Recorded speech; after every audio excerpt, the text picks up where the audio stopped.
Hi, my name's Phil. I like talking about politics, and in this video I like to discuss 3 ways in which the government have made the Tories and their client media cry. And I mean just today. They're really melting down. Actually, little point, it's quite strange now to be talking about the government, and I don't mean the Tories. But essentially, the Conservatives don't know what to rage at. Prisons, water or energy? But let's start with energy, because this seems to be the one where they're really losing their minds. Ed Miliband, we know, Labour in general have a policy. Ed Miliband is the Secretary of State that's going, no new drilling projects in the North Sea under a Labour government. Existing projects will be supported for their full lifetime, but no new ones to start up. And the Tory press go, Ed Miliband's announced this policy. I'm actually not sure he has, but they know he's going to. He's upset oil companies who'd been preparing expensive bids for new licenses, which means money lost, because they thought they'd be able to sneak them in before the election. They will, of course, take the government to court over this. Now, I'm no lawyer, but I don't really see how they have much of a complaint. Labour have not suddenly announced this policy. In fact, it's not even been one of their quiet ones just dumped in the back of the manifesto. It's been one of Labour's most famous policies for like a good couple of years at least. In fact, it became one of Labour's most famous policies due to a couple of reasons. The first is that Labour themselves wanted to promote the policy as part of their efforts to transition to a modern decarbonised economy. This is arguably the biggest, it's part of their biggest reform. So they weren't shy about discussing it. But more importantly, the Tory media discussed the policy regularly and at length in order to try and turn public opinion against it. Now, they did manage to a certain extent to turn public opinion against some of Labour's policies over the last couple of years and got a couple watered down in terms of commitment, at least. We will see what actually happens. But they couldn't budge this one. Despite their best efforts, the public voted for the party which wants to put an immediate end to all new drilling projects. Now, you might argue, well, hang on a minute, Phil. Labour may have won a majority of the seats, but not a majority of the votes. Didn't you rage at the Conservatives over that? Yeah, sure. But the Lib Dem manifesto also contains a policy of transitioning jobs from the oil and gas industry. So they may not be as explicitly going as far as Labour, but it's in alignment with them. And the Green Party manifesto explicitly calls for the end of new drilling projects. So, you add up the votes of all 3 of those parties, that adds up to over 50%. So, yeah, we can say the people voted for this. So all the Tories in Parliament and the media calling for this to be stopped don't half sound like they want to cancel the will of the people. The Telegraph are the most deranged over this. For those who don't really read the British press, and you show excellent judgment for not doing so, I cannot tell you how entertaining it has been to see them particularly, completely losing their mind since the election. It's to look at their politics section, it's like, are you all right, mate? Are you doing okay? They're losing their marbles quicker than Suella Braverman, who couldn't even manage to handle her oath in Parliament today. So useless. She couldn't even manage to read off a card in a way that she's already done twice before, because she was first elected in 2017, wasn't she? The Telegraph have described today's announcement as Ed Miliband overruling officials. I say announcement. I don't think there's been an announcement. I think they've just said there was. But maybe there was and I've just missed it. But they've described it as Ed Miliband overruling officials. It's like, no. What's happened is officials were acting on the instructions of the Conservative government. Then we had an election which changed the government. And now the new Secretary of State has different instructions. That's not overruling officials. That's letting officials know the policy has changed. A lot of policies have changed. Water companies, for example. So water bills are going up by quite a bit in some cases. Nothing to be done about that now, and Labour would have preferred this had happened before the election. However, because it's not going to sit well with people having to pay extra for the investment which water companies have ignored for decades, while somehow paying themselves huge bonuses and dividends and getting themselves into massive debt. And Steve Reid, who is now the Secretary of State for DEFRA, has been straight in. He's met water company bosses and he's got them to sign up, he says, to his new reforms. Not that they had any choice in the matter. And he has explained this increase in prices in water bills is as a result of the water industry being allowed to massively take the piss.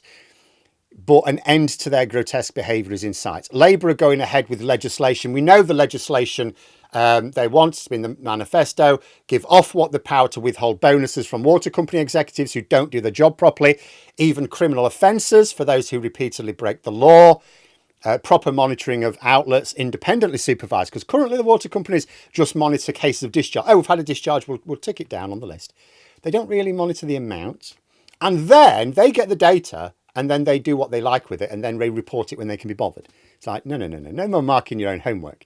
Independent monitoring and automatic fines for illegal dumping, and those fines will not get added to customers' bills as business expense. But what was interesting in the announcements today, and I didn't expect this one, because my concern, I was talking to my fiance yesterday, my concern is with the extra price. It's like, all right, so how do we know that just because they say, oh, you have to put your bills up for this investment then, that it's still going to be spent on investment? And I was just saying to my fiance, I'd like actually for that money to be treated separately on the bill. It's like, this is your bill, but this is the stuff for investment. Well, Steve Reed has announced today that the extra money is going to be ring-fenced. So here's how it's going to work. They spend that on the infrastructure needed. And any money which does not get spent on that doesn't go, oh, we've got some money left over, bonus time. No, it gets repaid to customers. So he said every penny is going to be spent on the infrastructure. And if it turns out you don't need that much money for the infrastructure, it's going back to customers. No little, we spend this amount and then we keep the rest as profit. So this will surely be the slow path to nationalisation in time. Can't happen yet for two reasons. First, the legislation needed to do it is immense, and that would mean delaying more impactful legislation like workers' rights. Second, we can't be taking on those debts or Labour will lose the next election.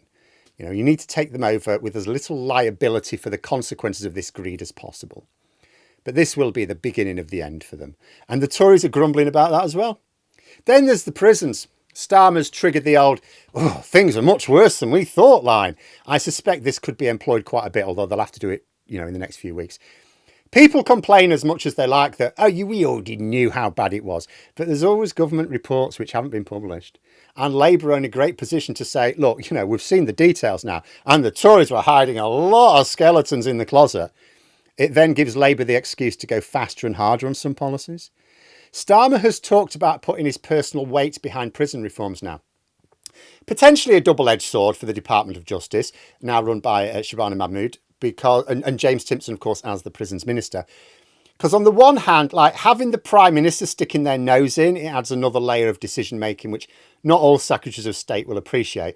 But on the other hand, David Allen Green, who was writing about Timpson's appointment, he's a top constitutional legal expert.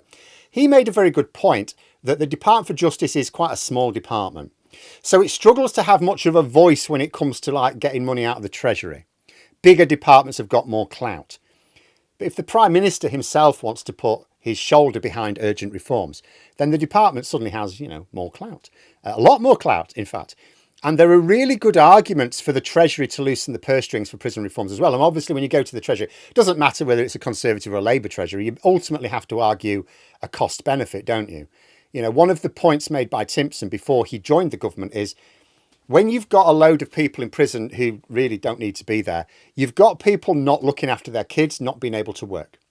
So what's happening is the state is paying a fortune to house prisoners who could otherwise be economically active and looking after their kids. Instead of which, you've now put what might be an amateur criminal into a sort of academy where they can learn from the professionals. Not brilliant.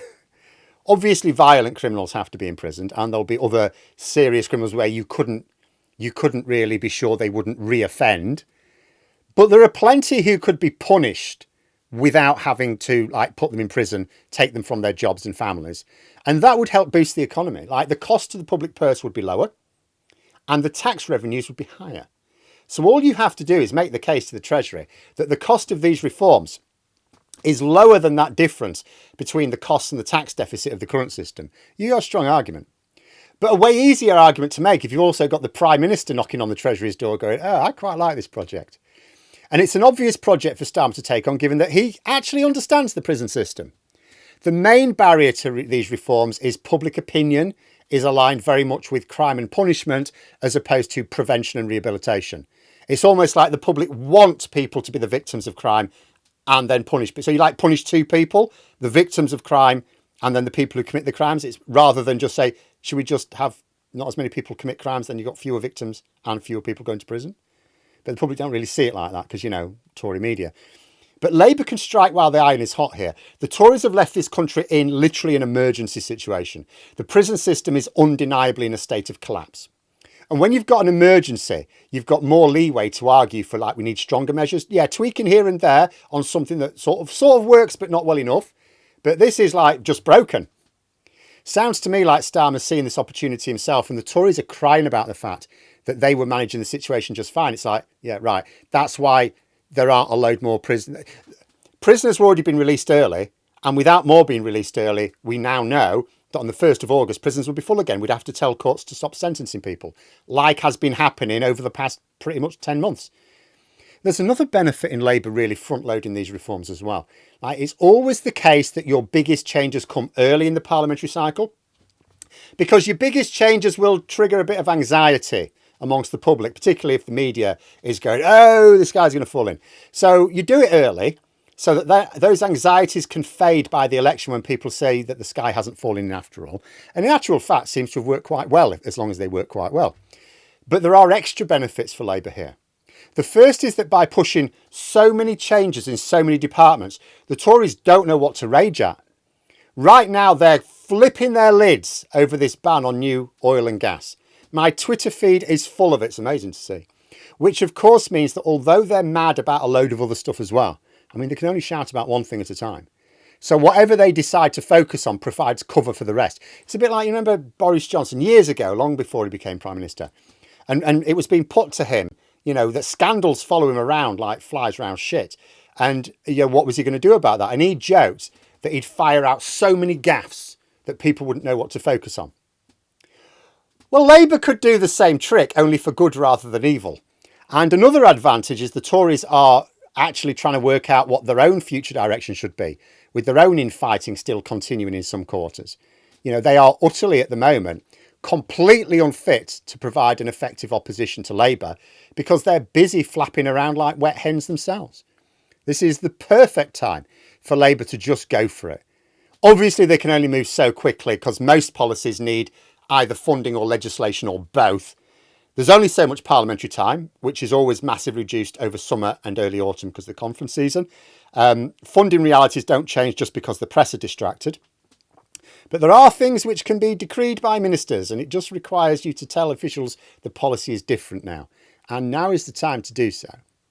But there we are. Those are my thoughts. If you enjoyed the video, please subscribe for further content and click the like button. You can also sign up for memberships if you'd like to support the channel further. Thanks for watching, and until next time, I'll see you later.